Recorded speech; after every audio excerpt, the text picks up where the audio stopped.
Like I've told her how other women treated me and, she's all sympathetic and stuff. And, she says she understands, but, uh, Okay, so she understands your fears and concerns and she cares about that. yeah, of course. So just sign a prenup and take the issue off the table so you never have to worry about it again if she cares. Yeah, like I can do that. She would leave me. She'd go through the roof. I don't want to face that fight. What planet do you live on, human?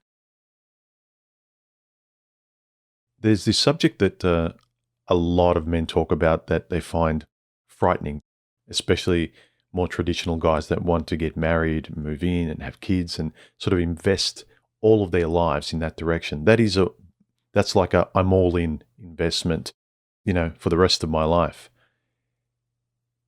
And because times today have changed, women can work, women have every right that men have, plus rights that men don't have. And I'm talking paternity rights and things like that. So women have more rights than men do, right?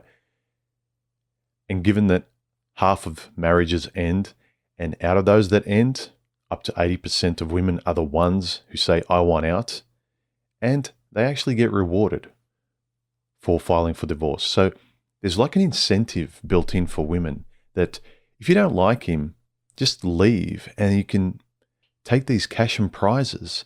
And conveniently, a woman can not even civilly engage with the guy and say, let's sit down and work out how we're going to split amicably. What happens like 90% of the time, if not 99% of the time, is that she kind of gets her lawyer to deal with him or his lawyer. Conveniently, I'm too afraid, I'm too emotional. I'll get my lawyer to deal with it. Like I'm too emotional. And what does the lawyer do? The lawyer takes a big chunk of whatever she can get from the guy. As your poor emotional ex on her own over there is just, too worried to think about it. She's going to trust the lawyer to take care of her. Why I bring this up is that while for a lot of guys it's a touchy subject, I don't know why it should be.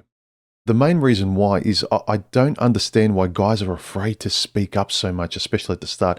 They're afraid to reveal who they are on the first date because they want to present the best version of themselves. I get it. They want to impress. They like her. They don't want to say anything wrong that she might get the wrong impression. But that's very different from actually speaking up and showing who you are. Like, I think that's the greatest thing where you can connect with a person and you're just being yourself. It's like, this is me, this is what I want. Hang on, I want to tell you something really important about me. I'm this kind of person. I mean, what have you got to lose on the first date? Like for me, it's such a liberating, freeing feeling that I can be 100% myself on the first date and I have nothing to lose because it's the first time I'm meeting the person. It's so good when the person likes you for you rather than them liking you for an act that you just got to keep up and increasing and building all this fake scaffolding around. That to me is stress. Rather than from the first date, you're on comfortable autopilot. You are the way you are when you catch up with your friends. It's like, it's so freeing. But guys start from the very first date of making sure she's smiling all the time. And it's nice to stay happy, I get it. But if it's kind of like, I need to lie, fake, do anything. I don't care what I want. I don't care what I believe. I don't care if I have to lie to myself, to her, to anyone. I just want to keep that smile on her face. That's insane. That is insane. Like, your happiness doesn't matter. Other people's happiness doesn't matter. Only hers does. Now, Princess wants a pony. Princess needs a smile on her face all the time. The moment Princess drops the smile, it's kind of, okay, hang on, what can I game in my head to make her happy again? This is the issue I can't understand. Men disappearing their own lives so they can kind of fake fill up someone else. The reason I started this video with mentioning the prenup, say, is why wouldn't you be honest about what you do and don't want? Because what happens is, if they get really shocked or offended, you know you can't trust them, you know they're not for you, you know you're incompatible, they're saying black, you're saying white. you would like her to sign a prenup, but you don't want to because you know she's going to blow up. You might say to your guys, oh, can you believe what she did? But if someone like me asks you, well, at the start, did you realize anything? Did you think about getting her to sign a prenup? Did you try? And then it would be revealed, yeah, I thought about it, but, I knew she wouldn't want to. Or I asked her and she really hit the roof, and so I avoided the subject. Whatever the issue is, you might be religious and you really want to get married in the church, and she's an atheist, and she's adamantly like, I'm never stepping foot in a church. It's like, I never wanted to approach the issue, but I really wanted to get married in the church, or I really want kids, but they just don't want any, and I knew that they would go through the roof if I approached it. So, it's almost like you're willingly making your life miserable because you've got this little bit of fear that if you look at it rationally on paper, if you just step through the fear, what's going to happen? It's like ripping a Band-Aid off quickly. Momentarily, that conversation's not going to be nice, but the rest of your life's going to be a lot better. Or you don't want to rip that little Band-Aid off, so you're willing to throw away the rest of your life. It does not make sense. The way I look at it, and I was talking to someone last night about this, is if somebody loves you, right? Whatever that fear might be, whatever that worry, right?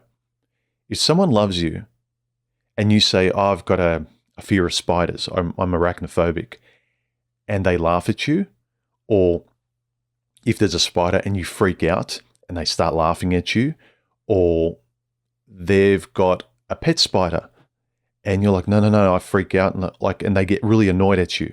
Like they completely disregard your fears, your worries, your concerns, something that you worry about, regardless of them. It's not about them. It's like something that really affects you, right? We all know that someone who actually cares for you, their first reaction is not to laugh, to actually provoke you with your fear. Their first natural reaction, if they do love you and care about you, is to be sympathetic to your fears and concerns, especially if they realize that, because if you care for someone, your first reaction is to embrace them, is to say like, oh, what can I do to alleviate your worry, your pain, your concern, things like that, not the opposite.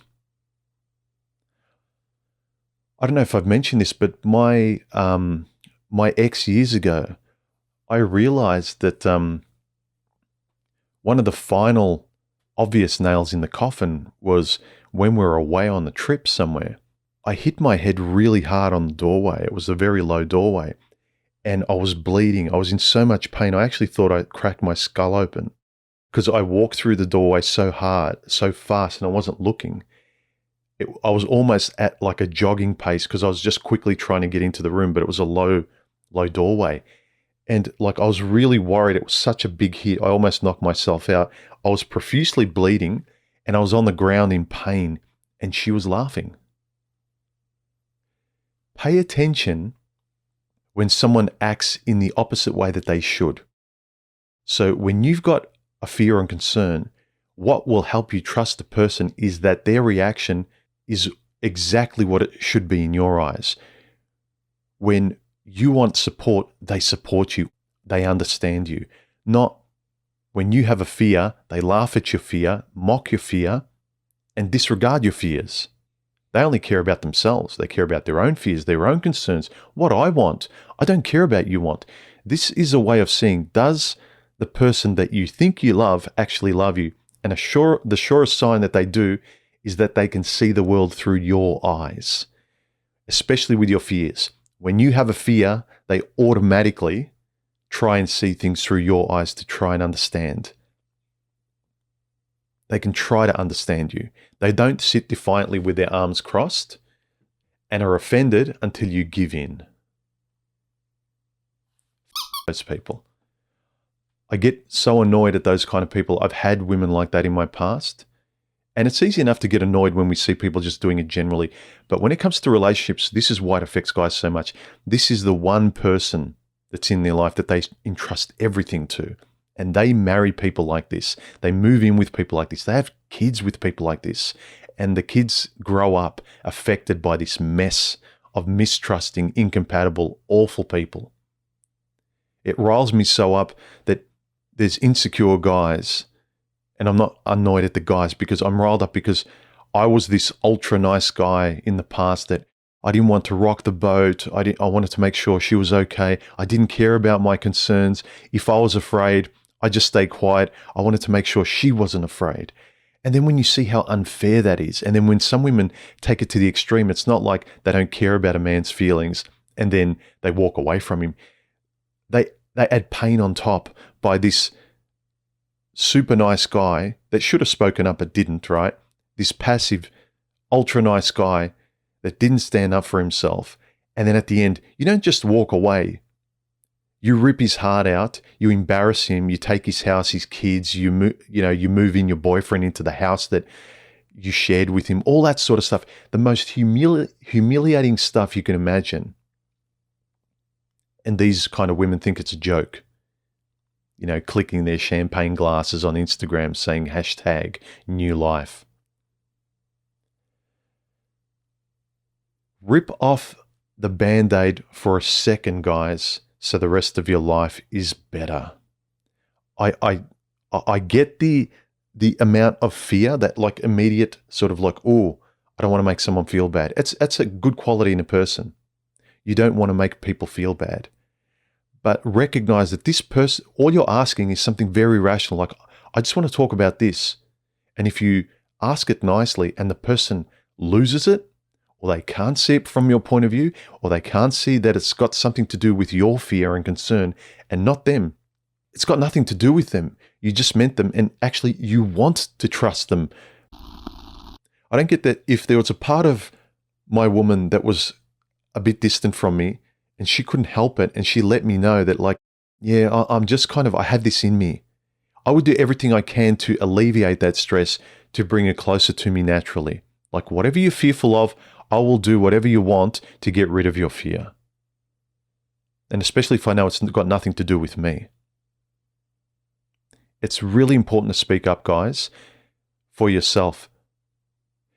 Do not put other people in front of you, especially if they don't care about you and you're going to flush your whole life potentially down the drain for someone you can't trust. How do you trust them? You speak up, you're honest. You take your time.